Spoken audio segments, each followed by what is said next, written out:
Hey,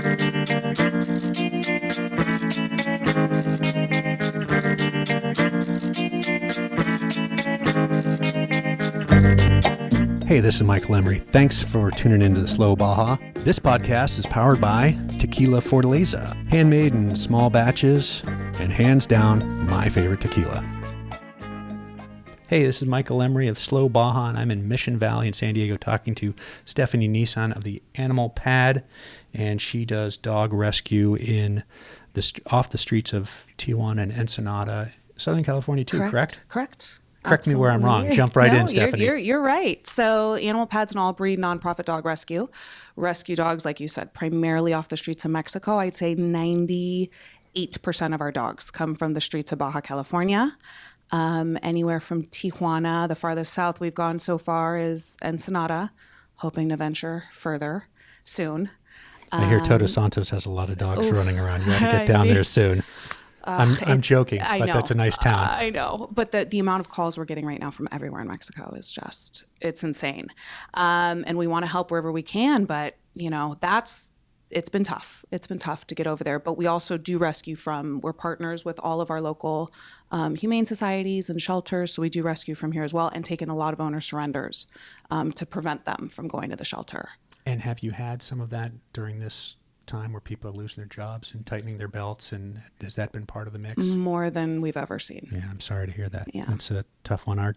We have 2 rescue dogs, which I told you about after replacing 2 rescue dogs that we'd had previously, and it's just such a wonderful thing. I feel sorry for people who haven't had dogs in their lives. I really do. Me too.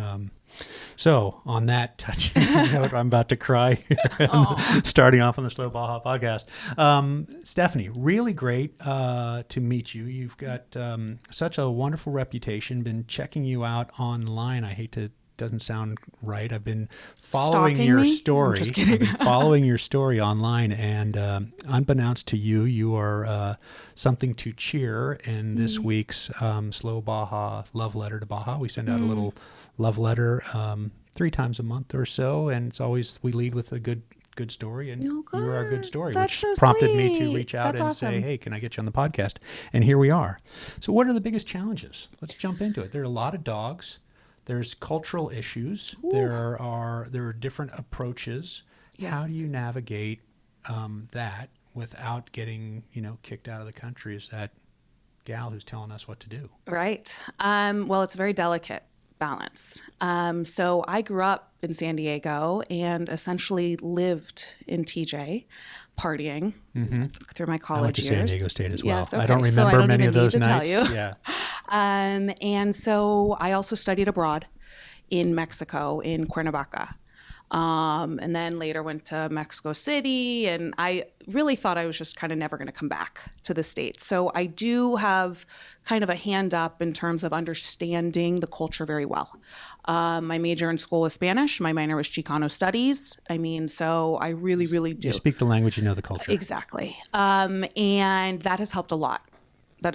So when I started the rescue in 2010, we were rescuing primarily from our high kill shelters.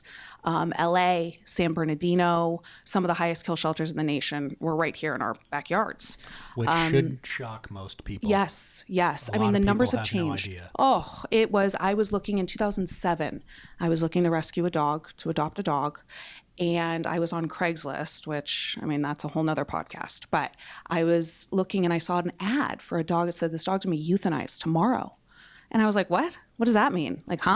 So I replied to the ad and started, conversing with the woman behind the ad. Turns out she was a shelter networker, which is somebody who goes into the shelters and photographs the dogs that are going to be euthanized and does everything they can to get them home or rescued.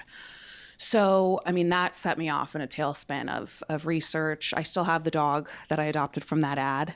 And he was really abused. He was a bait dog in dog fighting. Awful. And I'll spare everybody the gruesome details, but it really inspired me, obviously. I've always been an animal girl. I was that annoying chick that, everywhere with animals. I just love it. I protested the frog dissection in science class, lifelong vegetarian, essentially. I love them. I love them. And I didn't grow up with siblings. My siblings are my half siblings and came later in life for me. And so my pets were my siblings. Like those were my best friends. So, right. And I'm just a caretaker by nature. So taking care of them and making them happy brought me tremendous joy. So I knew that I was going to do something in the animal world. I didn't know exactly what.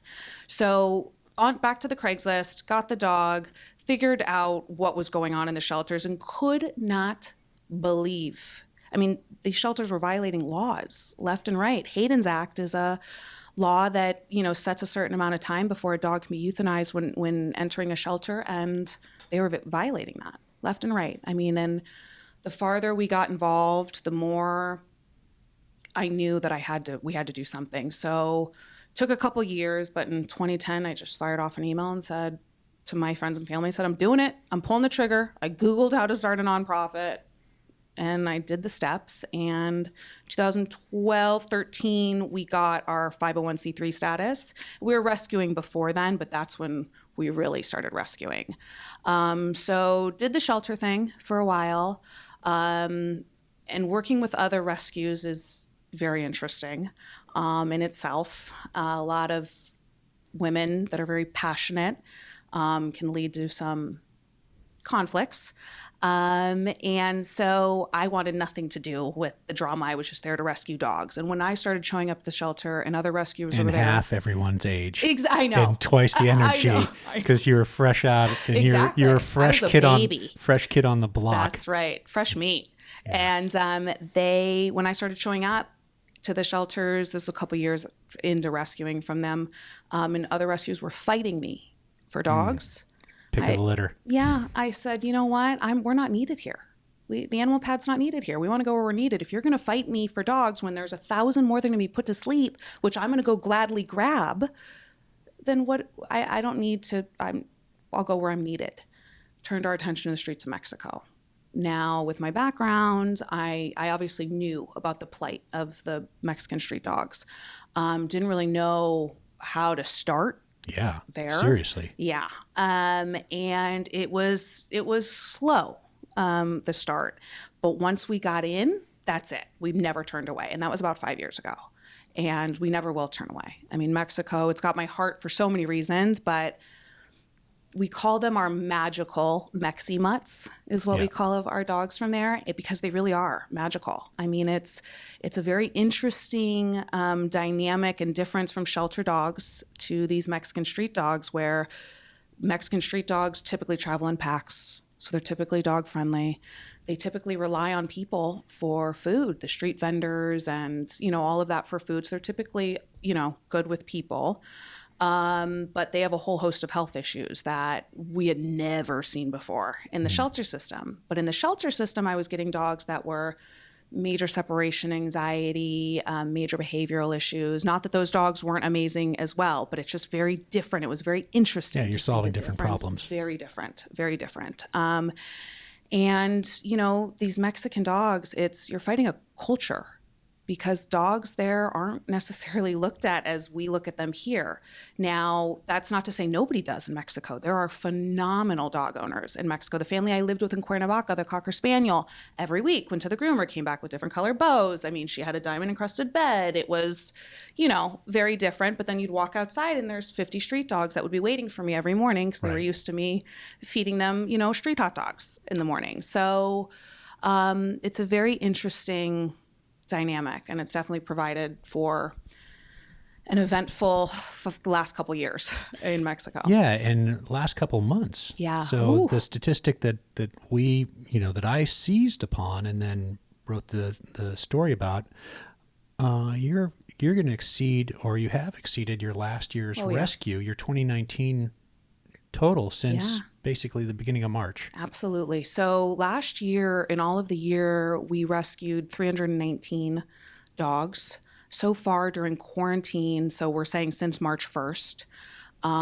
we are almost at 400. Wow. Mm-hmm. So congratulations. Thank you. Let's stand up. Thank clap. you. Let's have a clap for Stephanie and Animal Pad. It takes a huge village and a huge tribe to make this happen. So it's by no means me. But it's been incredible. And why? The community. The community is rallied. The community is seen, listen, I've got all this free time on my hands. I've always wanted to adopt or foster a dog, and I just didn't have the time. And now is the time that everybody's doing it. Right. I mean, to the point where I actually saw a post this morning from another rescue saying, please be patient with us. You know, we have over 1,000 adoption applications, but our adoption process is still the same. So you still got to go through the steps and home visits and all. Yes. So sorry. So it does. We're doing virtual now. Okay. Those that'll allow home, sure, but it's very hard when you run an all-volunteer organization too. I've got to be very mindful of other people and their comfort level. So virtual has been our focus. And that's a whole nother challenge that we've had to deal with during this. But again, fielding more adoption applications, foster applications, volunteer applications than we've ever seen has been incredible. I mean, and crazy, but in the best way. Yeah, and so let's jump into, I think you have a pretty neat approach to your volunteering. You make it fun. It's a lot of work, I'm sure. Yes. It's a lot of work, and Yes. it's probably as mentally taxing as it is physically taxing when you take a trip to Ensenada and you deal with your partner shelter there, which partner is in parentheses. Yes. I mean, it's a different approach, and it's rough, and that's full of their own problems there that you would, I'm sure, love to solve if you could just be in charge of that too. Biting my tongue. I'm not putting words in your mouth. I'm just saying, from an outsider, it seems to me that you've got a great approach where you bring people down, and they have a big day, and you get a margarita or 6 if you need them, and you're creating some community. Yes. And I think for me, the coolest thing of the animal pad and kind of being a part of the evolution of it and growing it is the community. And we call it our TAP tribe. That's our tribe of people. And, because we're all volunteers, because nobody's paid in the organization and never will be, it sets us apart in a different way where, volunteers that go to other organizations have come to us saying, we felt bossed around, or we didn't feel included. We didn't feel like our opinions mattered. And here, I mean, we're all family, dysfunctional and fun and all the qualities of any other family, but we've just have a lot bigger family than most. And it's been really cool to see people come into their own through the rescue. So, I've got 15 different directors, wow. which are all different departments within the rescue. And that's been really cool to see my directors grow as leaders, and to see their teams grow. And I'm always pushing them. I mean, they'll be the first ones to tell you I'm procedures and, we've got to put these things in place, and you've got to grow your team. It's the only way we can grow. And some of them have been more resistant to it. And then COVID hit, and they're like, okay, well, we see it now. We know exactly why we needed to grow. But it's been really cool to see them develop their leadership skills and now have big, my foster team, I think, is at like 30 foster coordinators right now. And that's day to day. I mean, those are people every day that are actively volunteering, managing our foster homes, our vetting teams, like 20 something people that handle the vet care of all the dogs, and adoptions team, same thing. So it's been very, very interesting. It really takes a village, and we're all in the same fields. We're all equal. And I think that's a really cool thing too. And it's important, for me, to all my directors, for them to be hands-on, for me to be hands-on. I mean, I'm in there picking up dog poop with everybody else. I mean, I'm no better than anybody. It's lots of dog poop and pee, isn't there? Lots. Yeah, of wormy that's what my dog daughter. poop. That's what my daughter said when she was a volunteer in Mudville. She said, "Dad, there's a lot of poop and pee." And I said, "Well, you know what? Get used to it." Yep, and it humbles you real quick. You get through that. Exactly. What's your first internship going to be like after that? Yeah, exactly. Easy peasy. Very true. So, tell me about the bus trips. Tell me about how you approach your volunteer work, and how that's become quite a thing. Yeah. A thing. Quite a thing. And, quite a thing. How do you keep people involved who were involved and now they can't do it because it's gotten so popular?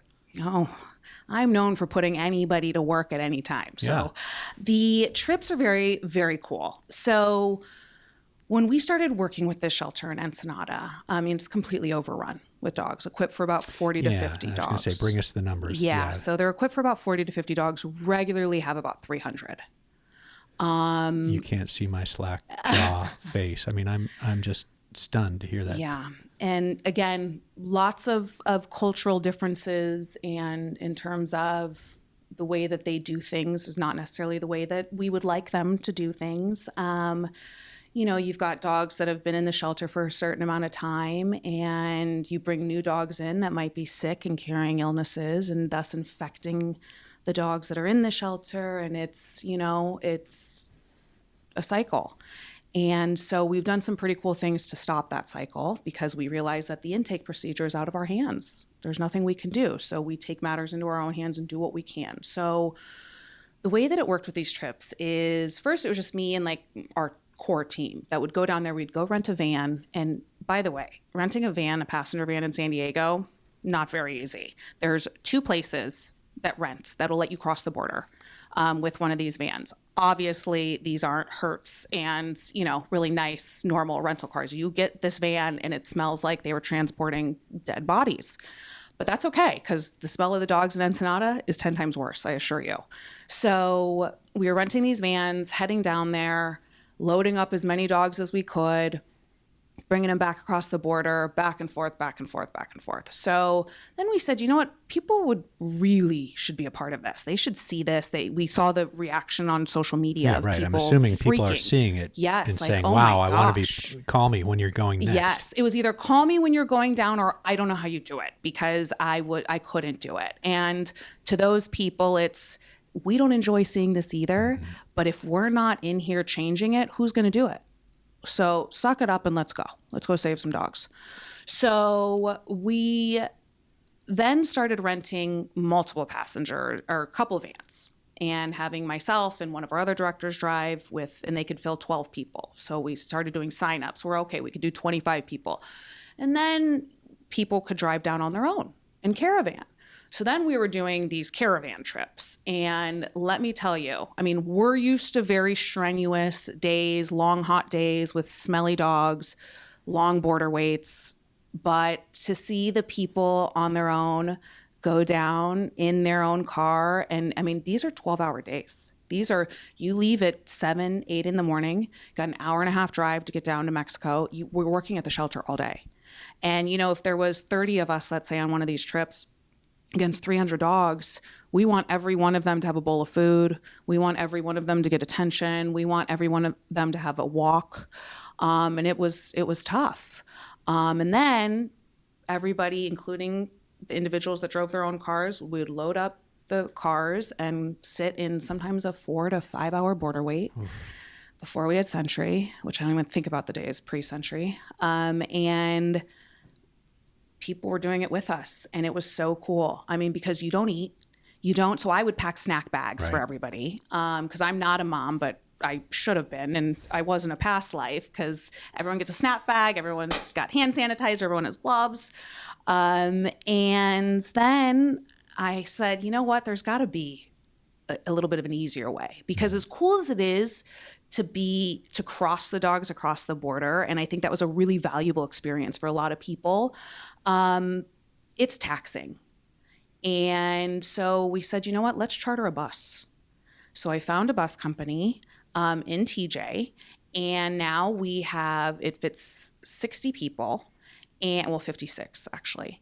And we started to sell tickets for these, but just that cover our costs, not that we make money off of. And we chartered the bus and would take everybody to the shelter. We would be at the shelter for about 3 to 4 hours, ensure that every dog got a bowl of food, every dog got a walk. And back to what I was saying about kind of disease control, we started to do mass vaccination campaigns where I contacted the manufacturer of the vaccines, got an account, ordered 300 vaccines, did a fundraiser, brought them down with one of our volunteer vets, and vaccinated the whole shelter. We do that on a semi-regular basis. We've done, for my birthday, we did the Bravecto birthday bash. Bravecto is a 90-day flea and tick preventative. And ticks down there are insane. And so I had a big fundraiser for my birthday because that way I force people to donate that might not normally. By any means necessary. That's right. That's right. And so then we were able to give all the dogs in the shelter Bravecto, which is huge because it's also a mange treatment, off-label mange treatment, but it works phenomenally. I mean, to see so many of these dogs that are itchy and bleeding from scratching themselves and they're in a kennel where they just have no relief. They've got the sun beating down on them on top of it. So the Bravecto provided, I mean, that was a game changer. Obviously the vaccines as well. So we've done all of those campaigns several times. Right before, literally a week before COVID hit, we did our first spay and neuter campaign there. We partnered with an American-run organization of expats that live down in Baja. And they bring out their vets and they set up shop and they spay and neuter as many dogs as they can. Wow. And it costs us $25 per dog, which is here I'm paying quadruple, 5 times, 6 times that. And we were able to get 66 dogs spayed and neutered in the shelter that day, which was that was one of the coolest experiences of my rescue, quote unquote, career, is to see that. I mean, it's scary. It's because I'm never in the room when a dog goes under for surgery or wakes up from surgery. And to have 60 of them laid out on a tarp in the middle of the shelter, with their tongues hanging out. I mean, it's a dramatic, I didn't really share the pictures on my personal social media because they're scary to see, but it was so cool. I mean, it was so cool. So with the trips, we, again, are at the shelter 3 to 4 hours, get back on the bus, and we all smell like, you have to burn your clothes after you leave the shelter. No joke. I mean, in full disclosure. So we always tell everybody, there's a whole preparation beforehand. Bring a change of clothes, bring a bottle of water, some snacks. So after that, we get changed either on the bus or at the restaurant. And we go to Planta Baja, which is a beautiful seaside restaurant. Yeah. Which many people don't know exists. And it's such hard a to miss. gem. I mean, it's easy to miss. Yes, because it looks so unassuming. Right.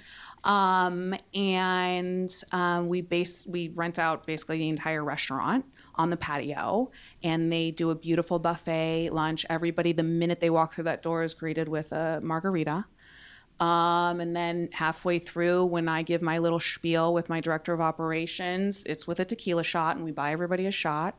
Get everybody drunk because it was a very emotionally taxing day, especially for people who have never experienced it, because seeing it on social media is very different than actually seeing it in person. Smelling it. Yes, and smelling it it and feeling it. Smelling it and feeling it. Yes, yeah. truly. No, seriously. And so when we first get to the shelter every time, we prepare everybody on the bus, of course, and we give everybody about 15 minutes to walk around the shelter and familiarize themselves and kind of not desensitize themselves, but to understand what they're dealing with here, because this is when they've got to get the emotions out, because then it's work. Then we are there. I mean, it's enjoyable work, but you've got to cycle through about 5 dogs each volunteer to make sure everybody in that shelter gets a walk and gets food and gets water, which is another rarity that they get there. And the food they just throw on the floor. So the dogs have to fight for it? Mm-hmm. I mean, you're talking about a mass. These dogs aren't in individual pens or kennels or any of that. No. It's not the SPCA in San Francisco. Oh no. Yeah. And it's no cement, so it's dirt.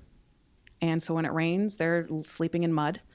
And there's 50 of them in one kennel. Wow. They do have individual crates stacked, and that's, to me, those are the dogs that they break my heart, because some of them can't even turn around, and they just live in this crate. And that's, again, I'm going to bite my tongue, but it's those dogs definitely get out with us. And I always say it's the best day of these dogs' lives until we come back and do it again. So it's obviously, I'm sorry that people can't be here with us to see the passion on your face. It's quite clear that you're not making this up. No. You are deeply moved, deeply passionate, and utterly committed 1,000%. to making a better future for these dogs. Right. So let's jump into how can people help. Top 3 ways that somebody who didn't know about you until they've heard this podcast or the other podcast you're on today. Congratulations. Our friends at Tales from Baja had you on this morning. I told them they should call my episode Tales, Tails. Very good. Right? What's the top 3 ways? So for people that are anywhere in the country, we're, like I said, we're all volunteer based. Anywhere there's Venmo is the world. Well, true. But I mean, and donations obviously are hugely important because we don't qualify for a lot of grants because we're rescuing from Mexico. So you do have grant writers, volunteers working, trying to find money for you. We need grant writers very bad because I feel like the ones that we have might have gotten burned out a bit because, again, we're not qualified for, I mean, we're more than qualified, but we, in the eyes of these grants, they're for American dogs. Right. Which our dogs all become They all citizens. become American. Yeah, that's right.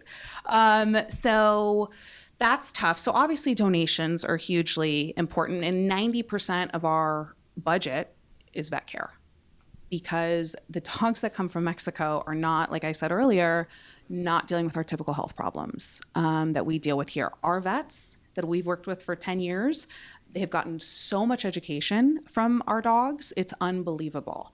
There's something called TVT, which is a canine STD, which we do not deal with here, runs rampant in Mexico. And it creates, it's transmissible venereal tumors. Ugh. So it creates these large tumors that are only able to be treated with chemotherapy. Chemotherapy obviously is not cheap. And I would say 3 to 4 out of 10 dogs we rescue have it. Wow. And putting them through the chemo on a dog that's already not necessarily super healthy, that presents its own challenges. But knock on wood, we've never had an issue. I mean, they go through the chemo, it gets done, they're a new dog, beautiful, on to the next. So we deal with a lot of health issues. And like I said earlier, they're tick-borne diseases. Every dog, so our intake vetting is very different than anybody else's intake vetting. And all of our partner vets obviously know it. They have to immediately get what's called a 40X test, and that's to scan for tick-borne illnesses, which I think we've rescued like 30 dogs that don't have a tick-borne disease, at least one. Most of our dogs from Mexico have 2, sometimes 3 tick-borne diseases. And if they're very easily treated, thank goodness, with a very cheap antibiotic, but it takes a long time sometimes to clear completely. And if they go untreated for too long, they can do fatal damage. I mean, it can damage the kidneys. There's a lot that goes into it. But anyway, so with the TVT treatment, none of our vets had ever dealt with it before.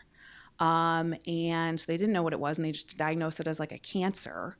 And one of our vets is now like the authority on TVT, thanks to us. And our dogs in San Diego, everybody goes to him. Every rescue now goes to him for TVT. I mean, it's been insane what we've learned and what our vets have learned. But so going back to the original question, of course, donations are huge. Our Amazon wish list, supplies are always needed. We actually just had a mom dog get an emergency C-section this weekend. She had 7 puppies. She almost didn't live. We had to give her a blood transfusion. So that was a $5,000 ordeal for one dog that our adoption fee will probably be $250 for her. And now we've got the puppies, the 7 puppies. The next day, a mama pit bull that we had just rescued off the streets. And thank goodness it just happened. She literally went into labor days later, which was yesterday. She had 7 puppies as well. We've got another couple that are pregnant. So we actually just posted a thing saying we need supplies more than anything right now. I mean, we need formula. We need, because the puppy or the dog that was in the ER that almost didn't make it, she didn't produce any milk. And that's the thing when you're rescuing malnourished dogs who her whole body weight were these puppies, and they literally sucked the life out of her. She had no fat, no reserves, nothing. And so, but thank goodness she was with us, and when our emergency room that we work with, the best on the planet. I mean, they take such good care of our dogs. And it was so sweet. They said these dogs, because it's been crazy for vets everywhere during COVID, and they said that these puppies like just totally brightened our day. You know, it was that's very cool. So supplies, donations, and we have a ton of admin positions that can be done from anywhere. On any of our teams, all of our foster coordinators, our adoption coordinators, our vetting coordinators, a lot of them don't live in San Diego. And those are people that are, assigned certain fosters that manage them through the process. We have another division, which is recently formed, which I'm sure you've seen a lot of this, is the puppy selling that happens on the border. That's the most disheartening thing as a frequent border crossers to see. And people don't know about it. No, and I mean, the salesmen are spinning a good story. Yeah. And the puppy is cute. And there's that window where those puppies are so flippin' cute that, you've got your kids in the car. Oh, Mom, Dad, rescue. I mean, it happened to me, not in Tijuana, but in San Francisco. You run into the grocery store, you come out, and there's dog rescue out in front. Yep. You've got 3 kids with you, and it's pit bull, pit bull, pit bull, pit bull, and then this Walker Train Coonhound. I'm like, I'm going to give that dog a better life. Right. And then all of a sudden you find yourself with 3 young children in a Walker Train Coonhound in a 3rd floor apartment. You say, what am I doing? So that dog went on to a much better life than I ever had. He ended up in Sun Valley, Idaho on a 10-acre farm. But, for a long time, I was completely invested every waking hour in making that dog's life better and my life not so miserable. Right. But the pull of a puppy is immense. Especially now they're dressing them up. So how do you message, buy the monkey on the surfboard, don't buy the puppy? So buy the churro, don't buy the puppy. And how do you deal with that? So because of that, we formed our activism wing called Tap Act. And that's really a great way for people to get involved that are anywhere in the world, really. So obviously Tijuana, busiest border crossing in the world. And these guys, since I've been going down there, so I'm not going to age myself, but many, many years. You're young. I've been going there since the middle 80s. Yeah. You're young and bringing a passion to this. And they were still selling then. They were selling then. Exactly. Yeah. Absolutely. And so it's such a simple message, let's end the demand and they'll end the supply. Very, very simple. And just do not buy. I understand you want to. I understand the pain. I trust me, I get it. I bought one of these puppies many, many, many years ago.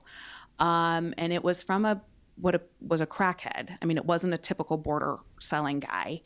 And it was right before he walked into the border. Anyway, I did it too. But that dog, I got adopted it out to somebody in my real estate office at the time, and amazing life to this day. That's not the normal story. No. But from somebody who's done it, I get it. I feel it.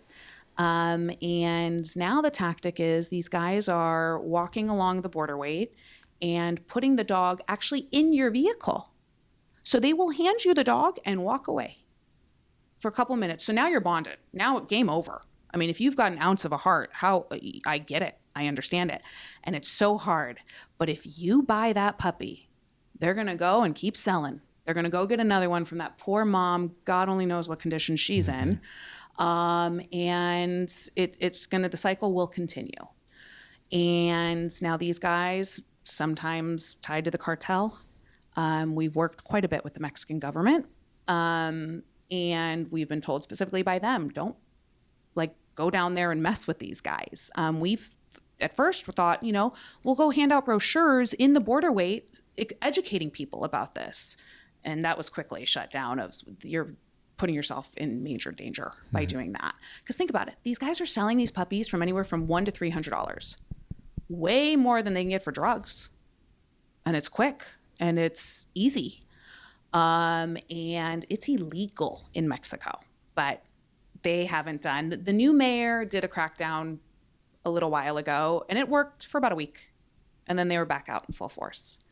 So the simple message is don't buy these dogs. Our goal is to get on the tourism websites, on the government tourism website, on the local San Diego tourism website, saying just a little blurb. Hey, when you cross the border, you're going to see these puppy sellers. Don't buy it, and here's why. I mean, just a little blurb is what we want. We thought about billboards. But again, we're going to make ourselves a target.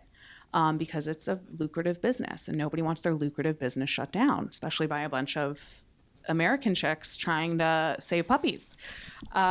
So education is key. So right now we're actually working on a PSA and getting one produced, which we do need help with. So if anybody wants to help us with that. Yeah, I think you need a buy border, both sides of the border celebrity that can say this needs to stop. Yes. Because I took a deep dive on your Facebook thing. The Tap Act. There's quite a conversation there about people who see both sides of the story, and we're not going to dive too far into the weeds on that, but that's beautiful, wonderful, needed, hard work that you're doing. And it's just and so it must important. be so difficult, honestly, to change that one puppy at a time. Very, very difficult. To see the long term, but they're sick. These puppies are sick. And so we try to tell people, if you don't, just don't buy them, because you're going to have to deal with a very sick puppy. 9 times out of 10, they have parvo, distemper. Somebody just bought one. One of our volunteers who knows better, while transporting rescue dogs for us, bought a puppy in line. And I said, am I in the twilight zone? How is this happening? But I get it. We all do this for our heart. Trying to help. Yes. And you see the puppy and it might look sick, and you want to help. You think you're doing help. And that dog had distemper and that's a fatal disease. Parvo is nothing compared to distemper. But, so through education and through just public awareness, just even spreading the word that, hey, don't buy these puppies because of XYZ, you're not helping. We have only one time has anything ever been done about this by the government, and it was in 2007. And we met with the agent. He came one of our meetings. He's up in LA. He's been phenomenal with us and helped guide us through this as well. But that was a 2-week operation, and nothing has been done since. If you Google it, and that's how I started. This idea was born in the border wait, obviously, seeing the puppies being sold, and you Google puppy selling, Tijuana, border. I Googled everything. There's nothing. Nobody's doing anything. And I could not believe it. And so here we are. We're fighting the good fight. We're trying. So, we've done more research than obviously I think anybody has at this point. We have a TAP Act director who's completely dedicated to this. She's in animal law. And so we've determined, okay, this is our course of action. We're going to get a PSA done. And we're going to, go to city council first and see what we can do. But we've got to get both sides to sit down and talk, both sides of the border, on how we can combat this together. Obviously, right now, there's bigger fish to fry with COVID and that kind of stuff. But we really are hoping that we can make a big difference here, because it needs to change. Enough already. It's been going on already. for Absolutely enough already. What's next for you? Oh, you're buying a ranch in the Valle and having wine and dogs? That's the dream. So the dream is to have a sanctuary. That's when I started. Here or there? So if you would have asked me a couple years ago, I would say here. And you were in real estate. I'm in real estate, okay. And the zoning and the kennel permits and the just the land cost in San Diego alone, it's unattainable for us. Again, being all donation based, you don't have a savings. We can't save. It's tough for something that big. Mexico's the way to go. We do ideally want something in Tijuana, and that's why we did meet with the mayor of Tijuana. I've been in his office multiple times. Is if we can get the dogs to a facility in TJ, I can have a full-time vet there for, $4,000 a month, which is, you saw one ER bill. And they could vet all of our dogs. I would say we would save so much money. And the whole thought is it would be self-sustaining. I would love to have little apartments there where volunteers can come on the weekend and they can, make a donation, but, work with all the dogs that weekend. And then it's super easy to just cross them across the border. Once they're healthy enough to cross, we cross them. And what we're doing now is we rent out partially a kennel facility. In not the best area of town, but we have volunteers there morning, noon, and night. And all the dogs, the minute we cross the border, they go there for a quarantine period. And then we have our mobile vet come out and do the intake vetting from there. From there, they go to foster homes, and then on they go. So if I could eliminate that step and do that all in Mexico, since that's where the majority of it's happening anyway, and then cross them, so much easier. And I could get land and I get a property for 1/8 of what I would pay here. So I think that's the most realistic, attainable goal right now is to get a facility there. And is that a warehouse? Is that a funky ranch? What is that? TJ What's is that tough in your head? because it's so populated. And it's ramshackle as well. So. Well, and so I wish I could show you. So Rosarito Pound, their actual pound, is in the middle of these mountains. You would have never been. You wouldn't even know it exists. And it is a beautiful. The facility is not beautiful, but it's in the middle of this picturesque valley. That's what I want. I want that, even if it's in Rosarito. And because it has land where we could also host events, people could rent it out. They could get married there. They could do their quinceañeras there while benefiting rescue. I would love that. But in TJ, that's not so attainable because there's not a bunch of open space. Right. So in TJ, it would probably look a little bit different. But at this point, we're going to get what we can get. And Tecate is too far away?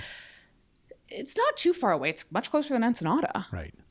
We just haven't ventured there yet. Gotcha. And it's hot. It's really hot. So, I would love to stay kind of in our zone. So, TJ, Rosarito, I don't want to go down to Ensenada or Valle because it's too far of a commute is what we're seeing. That's why we're one of the only U.S. rescues that operates in Ensenada.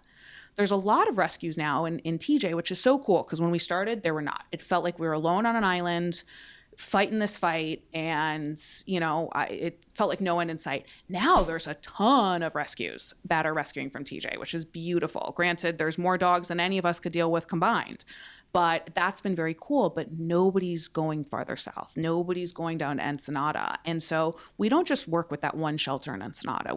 There's a lot of independent rescuers around. There's another shelter that we started recently working with there, which is amazing, and run very differently, which has been very interesting to see. And then there's a battle between the shelter. Anyway, that's been Well, as you've seen with the folks that are placing dogs, I've dealt with the dachshund world a little bit, Doxy Rescue, and shuttled dachshunds up and down I-5 from Southern California to Northern California. And, people are passionate. Yes. People are passionate about that, and I can clearly see your passion. And I just want to say thank you so much for making some time to talk about dog rescue and the animal pad and your work on the Slow Baja podcast. And let's wrap it up. Give us a message to sustain us a little bit in these tough times. People are sheltering in place, and you're working with helping people bringing dogs into people's homes. What one last positive message would take us home? So for me, like I said earlier, it's so odd to say, but this quarantine COVID has been the most amazing thing to ever happen to the rescue. And I cringe saying that because I feel so bad saying that, but it's the truth. It's been the most beautiful, inspiring thing to see people decide, I've got all this free time, I'm going to do good. I'm going to do good with it. And they're hooked now, because once you get into the rescue world and you transform a life just by fostering, because that's truly, I always say, those are the heroes of rescue. Oh, it's so hard. Not us. It's the fostering. As a foster I failed trail. Twice. And now that they're seeing this whole beautiful side, the amount of feedback I'm getting personally from volunteers saying it's changed their life, and they don't know I'm going to get emotional. They don't know what they would do without it or without their foster dog. And I want to tell them but you're saving their life. And I know that they're helping yours too, but it's just such a beautiful process to be a part of, and to see light come out of this darkness that is this time has been one of the most transformative experiences of my life. So I'm so sorry I'm not normally such a mess. Well, I really appreciate your passion and bringing this message to us, because it's important. It's so important, but it's it's impossible without the good people in the community and the people, everyday people. We're nothing special. We just follow our dreams and follow our passions, and we let it guide, because once you see it, you can't unsee it. You've got to do something. There's nothing special about us. And to see more people realize that, and realize that they can make a difference by doing something so small, even by, just helping us send emails, that's making a huge impact too. You can make a difference so easily. You just have to want to, and just ask, see where you can help. I mean, I'll take everybody. I'll take all the volunteers. We don't discriminate here. And we are so grateful, and we're so lucky, because none of this would be possible without this tribe of ours that everybody in the world can be a part of. And we're just so thankful. We're so thankful. Well, I look forward to following up and seeing how you do. And I think you're going to meet your goal of 1,000 dogs. 1,000 dogs this year. I mean, we're almost at 500 for the year. So that is astonishing. We're talking in the end of May here, so we're not even halfway through the year. Stephanie, I want to say thank you so much for making some time for Slow Baja. It's obvious you're passionate about this, and if people are going to find you online, where's the best spot for them to find you? So we're super active on social media, at The Animal Pad on Instagram, same on Facebook, same on Twitter, and you can find Tap Act through there as well, which is the activism wing, and www.theanimalpad.org is our website. All right, we're going to leave it right there. Thank you very much. Thanks.